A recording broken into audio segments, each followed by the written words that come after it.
This is the Tree of Life, Season 1, Chapter 5.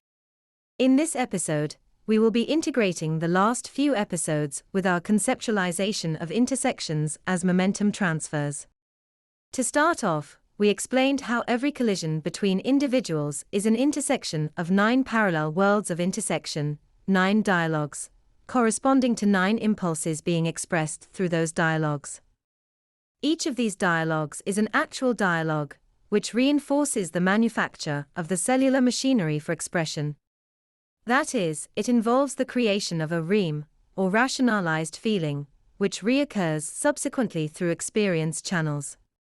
Now, in this episode, I would like to reintegrate our conceptualization of intersections as momentum transfers.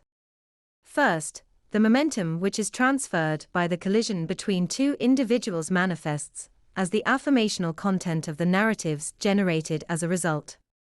In other words, this emission event, which can be compared to wave-like behavior of an individual, represents a distinct state from the atomization of an individual self, absent the intersection.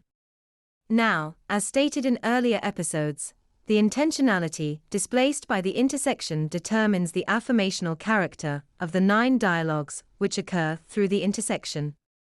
Which is to say, that the degree to which the intentions of the actor relative to their objects of consciousness, or the goal, is displaced by the intersection, determines the affirmational content of the intervening narratives.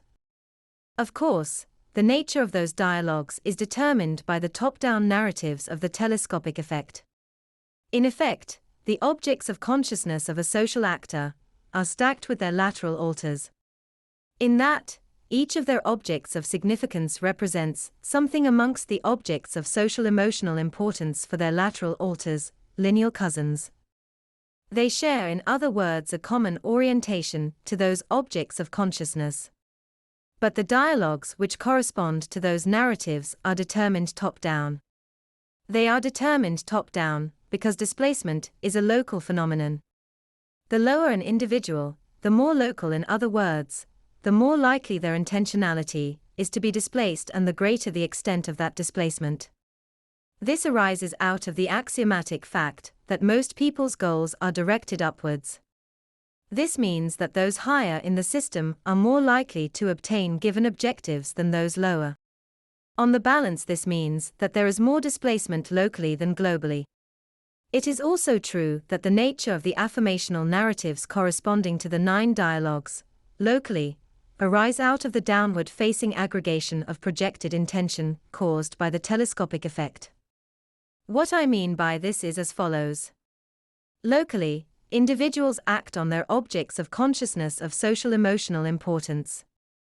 But this action is mirrored by their lineal lateral alters, whose perceptual experiences are stacked vertically.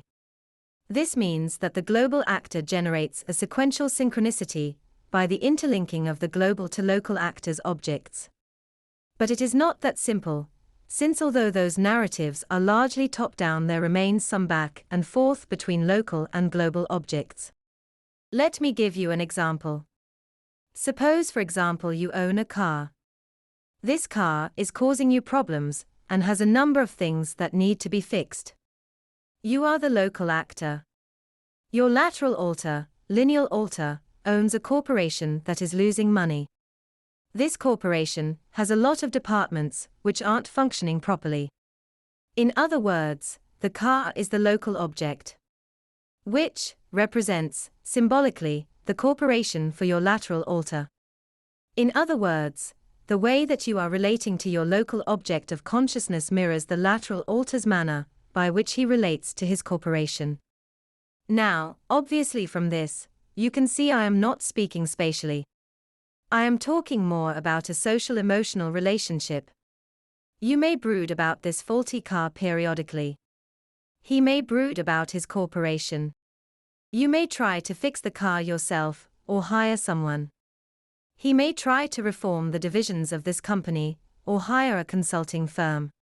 For every action you may take in relation to this object, your lateral alter mirrors you. The point is, for every object in your life is an analog in the life of your lateral alters, all of them. And for every interaction, there is an analogous interaction. Now, how does this relate to projected intention and the content of affirmational narratives? Your actions upon your objects of consciousness are interwoven with his. This means that the dialogues corresponding to local intersections manifest analogous content, that is, they conserve your action relative to your objects of consciousness. This means, for example, if someone were to encourage you in one of the 9 dialogues to buy a new car, someone would also have to encourage him to sell his company and buy a new one, or start a new one. There has to be parity between the narratives to preserve the telescopic effect between local and global actor. From this we can see that the experience channels corresponding to particular affirmational narratives, the reams, which manifest as a consequence of those dialogues, the epigenetic pathways of expression, are in some way analogous too. That is why it is important to note that when we talk about a common orientation, we are not talking about spatial objects necessarily, or spatial skills or behaviors, but rather larger concepts or objects, which generate feelings for expression. Further, it follows that the telescopic effect is a manifestation of the wave-like behavior of an individual, a stacking of that individual's perceptions with others.